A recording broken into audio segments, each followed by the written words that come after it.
Behind every great fortune is an equally great crime. Honoré de Balzac. Welcome to Analyzing Finance with Nick.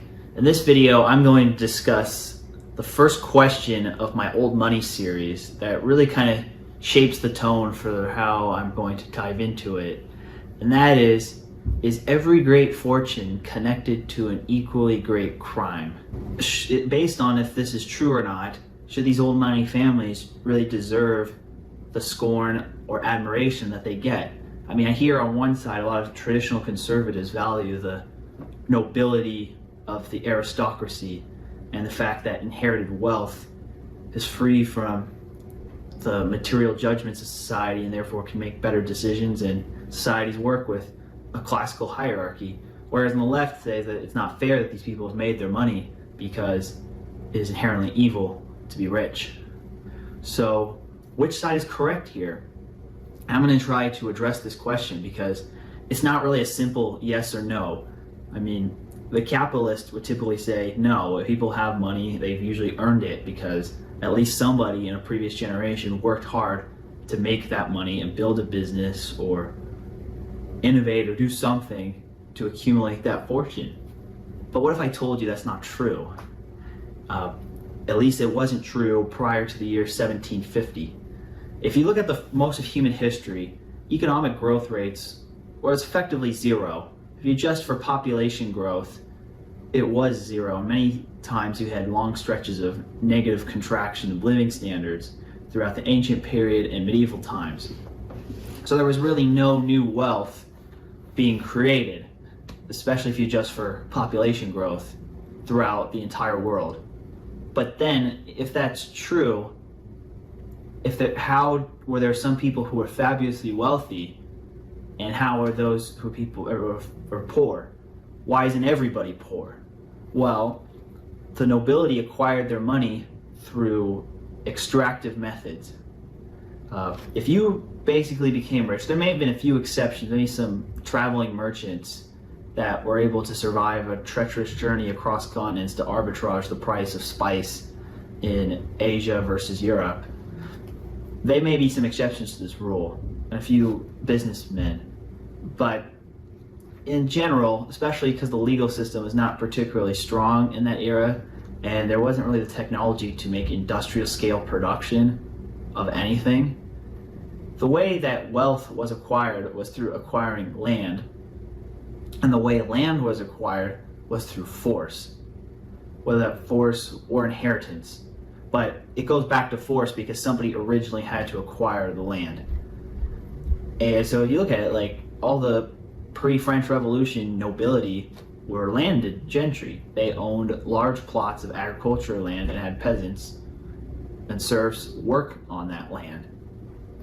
And that is how these people made their fortunes over the generations. But how did these people get their land? Like, a lot of people who try to defend the nobility on this would basically say, oh, it was just God's right. And since they've had it for generations, they are the stewards of responsibility. But they got it because they were either a warlord themselves, like all the modern royal families, were either descendants of warlords or descendants of people who married into families of warlords. That's how all these kingdoms in Europe and Asia and throughout the whole old world were really built upon, were conquest. You had one guy go and invade some province and got stronger, and invaded another province and got to a certain size and made a kingdom, and that kingdom stayed around long enough that they created a homogenous religion and language, and now there's a country out of it. And the generals and the officers who fought for that king, or Lord now king, to build that country are now the nobility. And so I can understand why there is contempt for the nobility, and because they made their money, maybe not originally, but you go enough generations back, they were either a warlord themselves or a friend of a warlord and got the land that was their estate as spoils. So yeah, murder and plunder is a crime. Theft and murder are crimes. So yeah, all the great nobility's fortunes, by that definition, were built on a crime. So that pre-1750, I would agree with that assumption. And that's also why a lot of Marxism and a lot of left-wing socialist movements arose, because they were right to be dissatisfied given the consequences of their times. Like in the pre-industrial world, there really was no honest way to make a substantial fortune. That's the way the world worked. And the problem is that a lot of people still believe that's the way the world works, and that's where their problem is today. However, if we go further into time, the answer gets a lot more complicated. With the innovation of industrialized scale manufacturing, at the age of modern legal systems, double book entry accounting, and a lot of other innovations in the way that governments are run and how finances are measured and how the banking system works, it became viable to make money through honest enterprise, especially in Western countries and particularly in English-speaking countries. And in the New World, it was all fresh new land where a pioneer could literally settle the land. I mean, there were conflicts with the Native Americans, so if you could say arguably those fortunes were built on a crime too. But Americas were largely depopulated due to disease well before colonization really took off, particularly in English-speaking North America. So after the post-1750 that I'm referring to. But nonetheless, they had either settling a frontier as a way to build fortune. You had building a business on an industrial scale that could sell products to people at a more affordable price or better quality. So you're actually generating value as a capitalist business owner in some shape or form. Trade became a lot safer, so you can make money through trade, and there's money in banking and capital. So there were honest ways to make a living. And this was only truly true in a few European countries and their settler colonies to start, but that spread out throughout the world.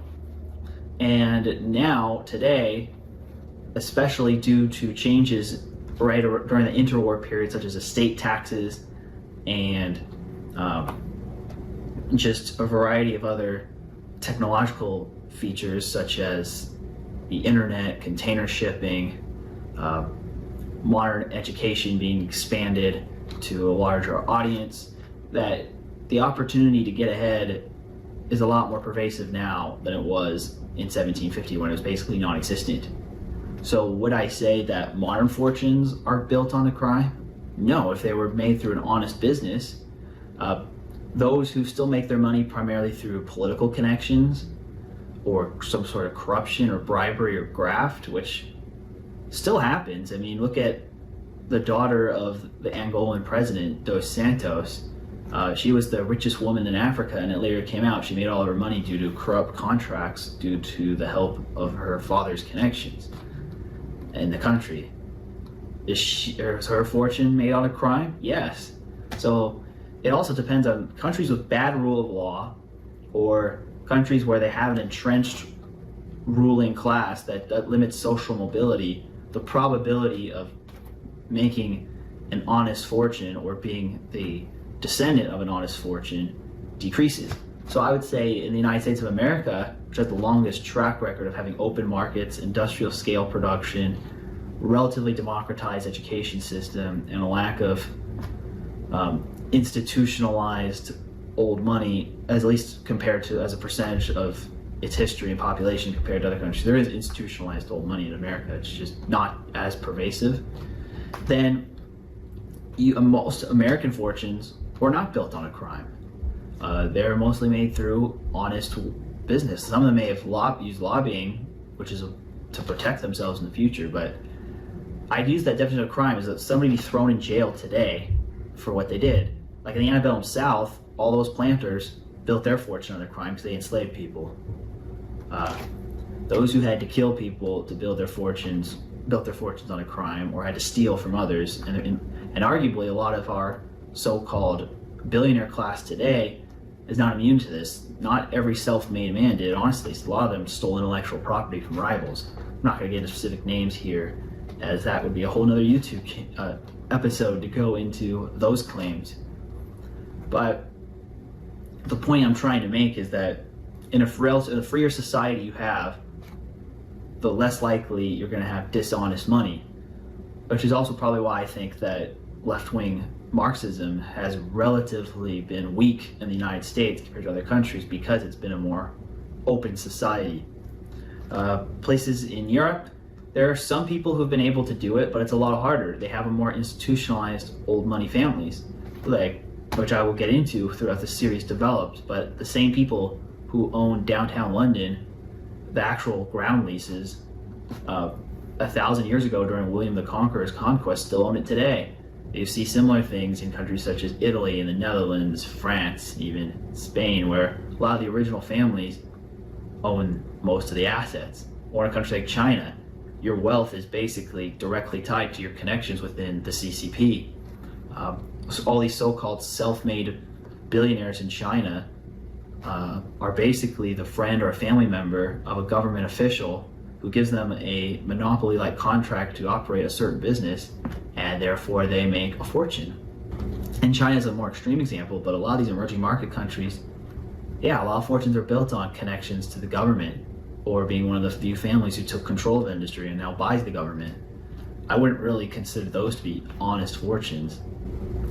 Whereas in America, you see small business owners and individuals, even immigrants, come here and build massive fortunes. It happens occasionally in other Western countries, but it's a lot more common in the United States. So overall, is every fortune built on a crime? Pre-1750, yes. From 1750 to say 1990, it's gotten progressively easier to be able to make honest money, especially in the more open societies such as the United States and Australia and Canada.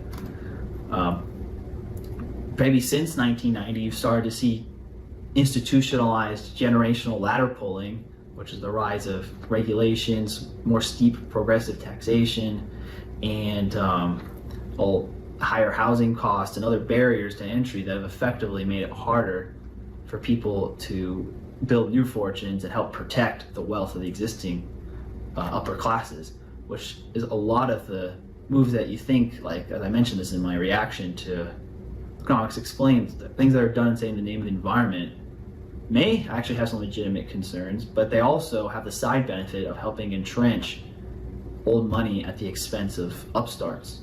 So yeah, I think that it's a lot more, most money in the United States today and similar levels of freedom countries is made honestly. In the old world, it's not as much. I think in Latin America, it's kind of a mixed bag, but in the old world, it's more political connections or inherited wealth, which was inherited from people who got their money through taking land from others. So that is my opinion on this. In Europe, it just doesn't look as much like that because they built a very generous social welfare system to put a higher floor on their lower classes than in other rigid societies. That's part one of this old money series. I'm going to keep diving now. You got a primer. We're going to go into some of the history of who are the oldest money people in the world. Do we have any surviving nobility from, say, ancient Rome or pre-modern China or any of these other really old civilizations from before the time of Christ? Do we have, how much of the medieval nobility is still around? Who is the oldest money in the New World countries? And how do they approach the world and maintain their wealth that is different than the common lessons taught to the middle class about making a living and getting ahead in life? And where their values contradict, and what kind of influence these people still have in terms of politics and culture. This is probably going to be 20 plus videos that I go into all of this, but hopefully this was a thought-provoking start to this series.